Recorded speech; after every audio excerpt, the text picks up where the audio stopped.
अशोक गहलोत को शुरू से अब तक उनकी औकात, उनकी हैसियत, उनकी योग्यता, उनकी क्वालिटी और उनकी नीयत से ज्यादा देती रही कांग्रेस। अगर ये जादूगरी का जो ढोंग करते हैं, अगर आप जादूगर हैं तो बताइए 10 साल तक आपने हरदीप जोशी को अपनी जादूगरी से सीएम बनने से रोका क्यों नहीं? राजनीतिक घटनाक्रम में निष्ठा ताक पर है पूरी तरह से, और जो कहते थे कि हम हमेशा से निष्ठावान हैं, उनके सारे कथनों पर अब सवाल उठ रहे हैं। अब देखना यह होगा कि इस पूरी स्थिति का आकलन किस तरीके से किया जाता है। और आज जो मेरे साथ हैं वो आकलन के सबसे बड़े एक्सपर्ट हैं, एनालिसिस सबसे ज्यादा राजनीति का उनसे बेहतर कोई नहीं कर सकता। मेरे साथ हैं चंद्रराज सिंघवी, पूर्व कैबिनेट मिनिस्टर और राजस्थान की राजनीति के चाणक्य। सर, जो कुछ हो रहा है राजस्थान में, क्या ये कहें कि 30 साल की निष्ठा खत्म कर दी गई इस एक कर्तव्य से? क्या आप कैसे आकलन करते हैं? निष्ठा थी नहीं। 30 साल की निष्ठा का नारा ही बोगस है। निष्ठा इसलिए मैं नहीं कहता हूं कि जब किसी आदमी को 500 रुपये महीने के लायक आदमी को 1000 रुपया महीना मिल जाए तो हंस हंस के वो निष्ठा के गीत गाता है, पर जब कभी कम हो जाए तब मालूम पड़ती है निष्ठा क्या है। अशोक गहलोत को शुरू से अब तक उनकी औकात, उनकी हैसियत, उनकी योग्यता, उनकी क्वालिटी और उनकी नीयत से ज्यादा देती रही कांग्रेस, इसलिए वो कांग्रेस के प्रति वफादार रहे। पहली निष्ठा की हत्या तो उसी दिन होगी है। पहले राहुल गांधी के पहले संजय गांधी के निकटतम 3 लोगों में एक थे, अकबर अहमद डंपी, अरुण सिंह और अशोक गहलोत। जैसे ही संजय गांधी की मृत्यु हुई, इन्होंने मेनका से पल्ला झाड़ा और सोनिया के चरणों में आकर बैठ गए। उसके बाद में इंदिरा गांधी थी, तो इनको वो मिलता रहा जो काबिल थे ही नहीं। जब जब इनको डिप्टी मिनिस्टर बनाया 2 महीने बाद हटा दिया गया। योग्यता का आप नापतन मुझे बताइए।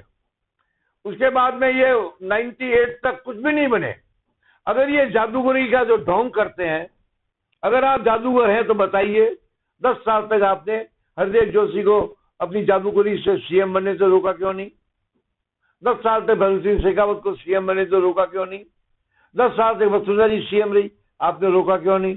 30 साल तो ये चले गए, अब रह गए पीछे बचे हुए 10-15 साल। उसके अंदर 2008 में सीपी जोशी एक वोट से हार गया, इसलिए आपको मौका मिल गया। आपकी क्या उपलब्धि है? आपकी क्या प्राप्ति है?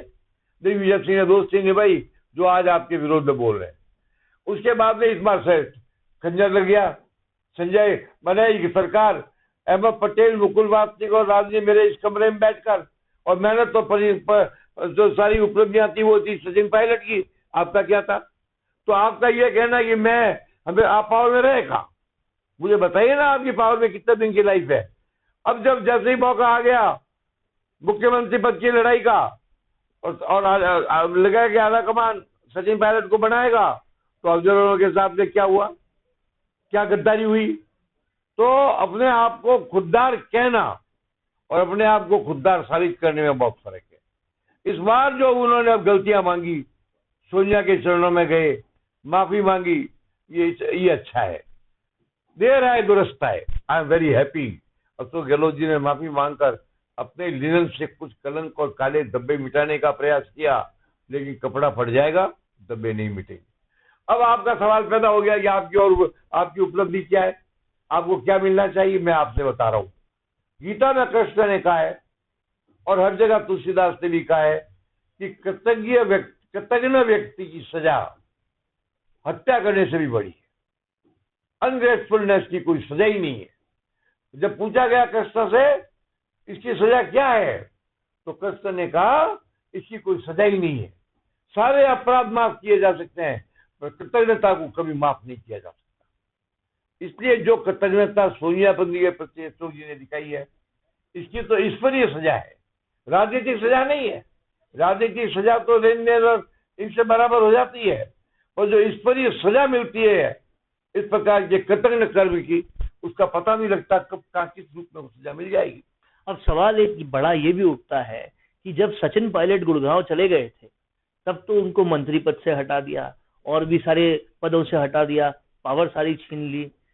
अब जो ये दूसरा बगावत पार्ट 2 हुआ है, उसमें क्या माफी मांगने वाले सीएम गहलोत को माफ कर दिया जाएगा, और ये जो 2 मंत्री हैं शांति धारीवाल और महेश जोशी, क्या इन पर कार्रवाई होगी? आप कैसी इन लोगों की चर्चा करना ही बेइज्जती है हमारी। शांति धारीवाल, महेश जोशी और प्रताप सिंह खाचरियावास और एक नाम वो धर्मेंद्र राठौर, इनकी चर्चा करना बेइज्जती है हमारी। हमने राजनीति की है मोहनलाल सुखाड़िया, नाथुराम मिर्जा, बलराम जाकर, हरदेव जोशी, रामकिशोर व्यास की, चंदनमल बैद की, परशुराम अदेरना की, इनके बारे में कमेंट नहीं करता। लेकिन चर्चा इनके बारे में नहीं हो रही, लेकिन बात उस नीति की हो रही है। इनको सजा मिलेगी, ये बर्खास्त होंगे, कांग्रेस में जगह नहीं रहेगी।